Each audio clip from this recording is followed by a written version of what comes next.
Hello मित्रों, आज हम बात करेंगे महाभारत के भीष्म पिता की सौतेली माँ की जन्म कथा। प्रकृति का नियम है, स्त्री पुरुष के सहयोग से संतान का जन्म होता है। यही नियम जीव जंतुओं और मनुष्य के लिए भी है।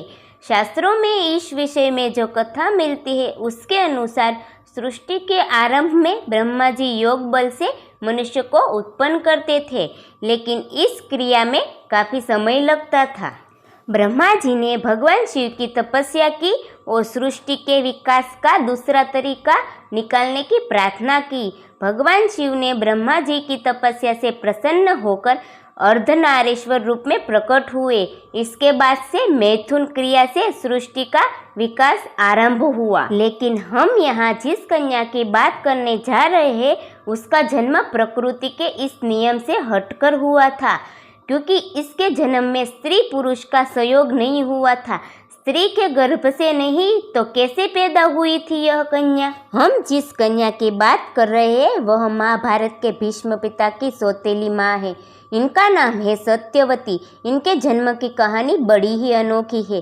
कथा के अनुसार राजा सुंधवा एक बार वन में तप करने गए। इस बीच उनकी पत्नी रजस्वला थी और उनके मन में गर्भधारण की इच्छा जगी।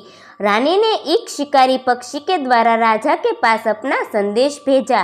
राजा ने एक पात्र में अपना वीर्य देकर पक्षी को रानी तक पहुंचाने के लिए कहा। मार्ग में एक अन्य शिकारी पक्षी मिल गया जिसके साथ इसका युद्ध होने लगा। इससे वीर्य का पात्र छूटकर यमुना नदी में गिर गया। इस समय यमुना में ब्रह्मा जी के शाप से एक अप्सरा मछली रूप में रहती थी। इस वीर्य को ग्रहण कर लिया। इसके प्रभाव से वह गर्भवती हो गई। गर्भकाल जब पूरा होने को आया तब एक दिन एक मछुआरे के जाल में वह मछली फंस गई।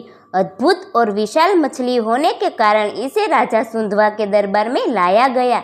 जब मछली का पेट चीरा गया तो उसमें से एक बालक और एक कन्या निकली। राजा सुंधवा ने बालक को अपने पास रख लिया, लेकिन कन्या के शरीर में से मछली की गंध आ रही थी, इसीलिए उसे मछुआरे को दे दिया गया और यह मत्स्यगंधा कहलाई। मत्स्यगंधा जैसे जैसे बड़ी होती गई उसका रूप और यौवन निखरता चला गया। मछुआरे पिता ने मत्स्यगंधा को यात्रियों को नाव से यमुना पार कराने का काम पर लगा दिया। एक दिन ऋषि पराशर भी मत्स्यगंधा की नाव में बैठे और मत्स्यगंधा को देखकर मोहित हो गए। ऋषि पराशर ने मत्स्यगंधा से प्रेम निवेदन किया और कहा कि मैं तुमसे एक पुत्र उत्पन्न करना चाहता हूँ। मत्स्यगंधा ने कहा कि आप ऋषि हैं और मैं मछुआरे की बेटी, ऐसे में हमारा मिलन कैसे संभव है? मत्स्यगंधा ने अपना कौमार्य भंग होने की बात भी ऋषि से कही। ऋषि ने मत्स्यगंधा से कहा कि संतान उत्पन्न करने के बाद भी तुम कुंवारी ही रहोगी, इसलिए चिंता मत करो। इसके बाद ऋषि पराशर ने अपने तपोबल से धना को हारा फैला दिया और मत्स्यगंधा के साथ उनका मिलन हुआ। इससे महर्षि व्यास का जन्म हुआ। ऋषि ने मत्स्यगंधा को आशीर्वाद दिया कि तुम्हारे शरीर से अब मछली की दुर्गंध नहीं आएगी, बल्कि अब तुम्हारे अंगों से उत्तम सुगंध निकलेंगी। इसके बाद भी मत्स्यगंधा सत्यवती और गंधा के नाम से जानी गई।